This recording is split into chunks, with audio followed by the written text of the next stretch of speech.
দর্শক, ঢাকার প্রাণকেন্দ্র সাভারের ব্যাংক কলোনি এলাকা থেকে আমি সোহাগ যুক্ত হয়েছি আপনাদের সাথে। দর্শক, আপনারা জানেন সারা দেশে তীব্র গ্যাস সংকট চলমান রয়েছে। তবে একটি আশ্চর্যের বিষয় হচ্ছে, আমি এমনই একটি জায়গাতে আছি, আমি আপনাদের একটু দেখানোর চেষ্টা করব যে ছয়তলা ভবনের মানুষও কিন্তু এখানে চুলায় রান্না করতেছে, কাঠের চুলায়। আপনারা তীব্র গ্যাস সংকট, গ্যাস সরবরাহ বন্ধ রয়েছে, চরম দুর্ভোগে পড়েছে নগরবাসী।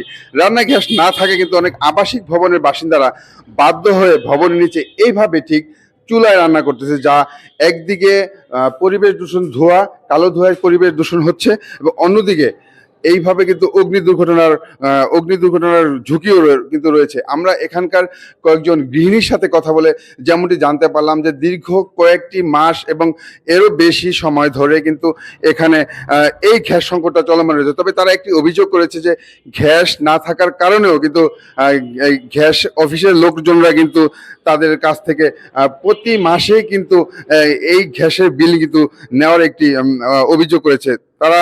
আমরা কিছু গৃহিণীর সাথে কথা বলবো, তারা কেন এইভাবে রান্না করতেছে এবং কিসের জন্য এইভাবে রান্না করতেছে এবং ঝুঁকি কতটুকু এবং কি সমস্যা তারা পড়তেছে। এই চুলায় গ্যাস নাই, চুলা আছে গ্যাস নাই, রাঁধতে তো খাওয়া লাগবো। এনেকে কষ্ট করে তিনতলাতে নাইমে এই খড়িতে রাঁধতে বেড়ে তারপরে আবার উপরে যাই, এই খড়িও পাওয়া যায় না, এই কিনে আনা লাগে। তাহলে এই গ্যাসের বিল দিতে আসি একটাও কম নিতেছে না, একটু গ্যাস আসে না। এনে বাসা যে ছাড়বো, আমার হলো শোল ভালো না, আমি যে বাসা নিয়ে গ্যাস নিয়ে ছেড়ে দিতাম।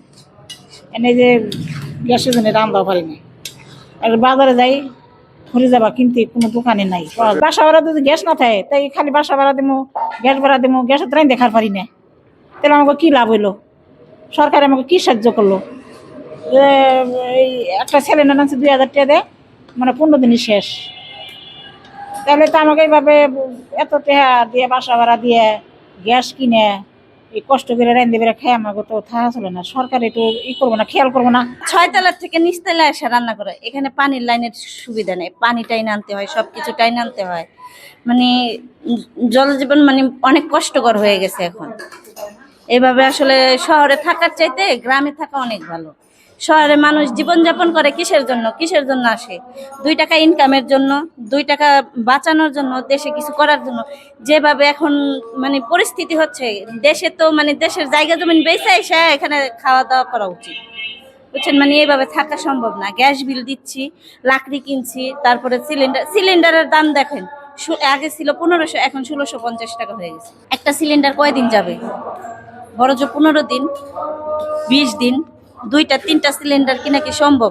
আমাদের তো আয় বাড়তেছে না, বরঞ্চ ব্যয়ের সময় আসতেছে, ব্যয় যাইতেছে বেশি, আয় হচ্ছে না। ভুক্তভোগীরা দ্রুত গ্যাস সরবরাহ নিশ্চিত করতে সংশ্লিষ্ট কর্তৃপক্ষ ও জরুরি হস্তক্ষেপ দাবি করেছেন। তাদের ভাষায়, বিল দিচ্ছি কিন্তু গ্যাস পাচ্ছি না, তেমনি একটি শহর যেন গ্রামের মতো পরিণত হয়েছে, ঠিক এভাবে কাঠের চুলায় রান্না করার মতো। সাভার থেকে সোহাগ হাওলাদার, বাংলা নিউজ।